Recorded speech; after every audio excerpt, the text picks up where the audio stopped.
I'm here with Matt Giles at the Scott Banks Trios. He's just bowled 23.50, leading the event at the moment. How did you feel it went to you today then? Well, obviously it was really good. You know, I haven't scored this highly in an English ranking event before. Even my European events, I've never managed to get a number like that before. I just drilled my Brunswick wild ride yesterday. Had an idea what it was going to do. I didn't really know what the conditions were going to be like, but I had a good idea what the ball reaction was going to be, what I wanted. And luckily for me, it paid off. I had a brilliant cross. You know, I wasn't following anyone that was throwing sanded stuff to the left of me, which, if you're trying to shoot a number like that, it can really sort of hinder you.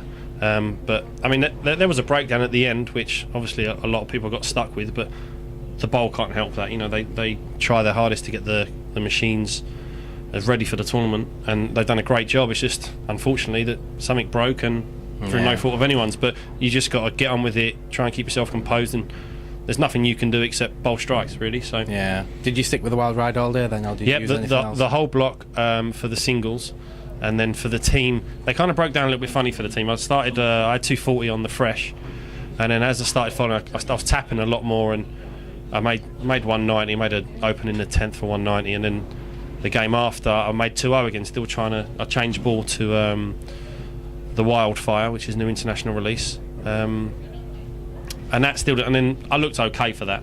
And then last game I managed to get a turkey with it at the start. Still didn't look great, but then I changed back to my wild ride, and then managed to punch out last 6 for 240. So I mean, if I don't change that ball, I'm going to make 2-0, and that's like 40 pins less. So I'm only going to be 30 pins in the lead instead of 50 pins in the lead. So, but I mean, it's a long tournament to go. It's the first squad. There's a load of great bowlers to come out. So this tournament's not finished yet. How about the team event? How did you do in the team event, team-wise? We started. We had 750 on the fresh. So we thought that's going to be pretty good. And then, as I said, we started tapping in the next game. And then we hit a really bad pair the one after that. I mean, Darren Cundy had 140, unfortunately, and literally tried everything he could. And that's when I changed ball from my wild ride, because that pair was just so different to what I've played on the whole day. But then we managed to get on the last pair, and we managed to shoot another 700. But we're still in the team. We're still off the pace. We still need another, like 50, 60 back. And plus, I mean, there's a couple of great teams out there. So we're looking at, we're probably going to be about 70, 80 back, which we've got to make up tomorrow, which we can do. I mean, we're all great players, so we can do it, and we just got to have a couple of breaks go our way. And it could be a potentially good double with Zara leading the female at the moment. She bowled quite well today. Zara who? Never heard of her. Zara, Zara Glover, is it? Oh, yeah. I think I've heard of Giles to be. Yeah. She played great. I mean, she in the singles, unfortunately she finished 140.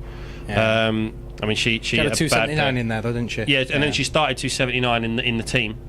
And then the same as me, you know, struggled in the middle 2 games, but I think she had 250 last game as well. So I mean, she's thrown the 2 new releases from Brunswick. So what are they again? The Siege and the you put me on the spot now. I can't remember the red one.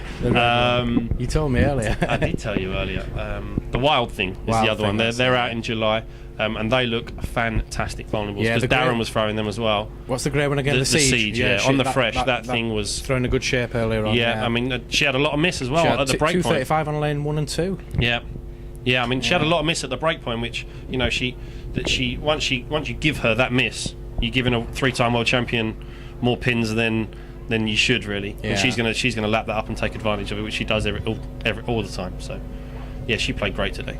So how do you think the tournament's going to pan out for other players? Are they going to find it fairly easy, or were they quite tough, the lanes, even though you played quite well on them? I think a lot of players, from what I spoke to, I mean, the scores are very high.